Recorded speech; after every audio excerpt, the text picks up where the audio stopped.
Day 33 of being a chef on a yacht. For breakfast, I made an acai bowl with protein powder and topped it with some fruit, oats, and some almond butter.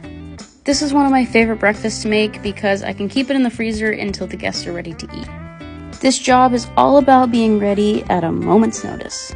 Sometimes the guests want to eat at 8 a.m. and other times they want to eat at 10 a.m. But this is the nice thing about working for one family for a long time.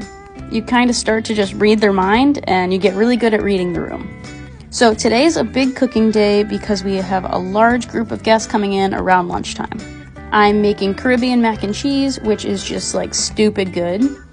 And for a side, I'm making a broccoli salad, which has some cranberries, bacon, walnuts, cheese, sugar, salt, pepper, and mayonnaise and red wine vinegar.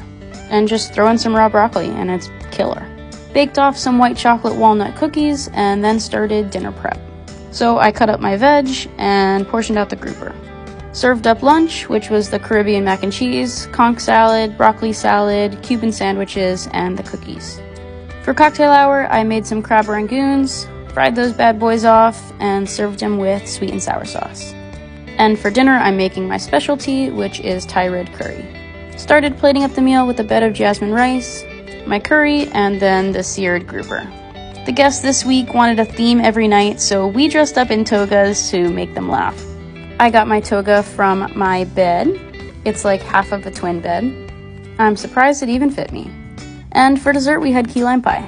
Bye, little chef.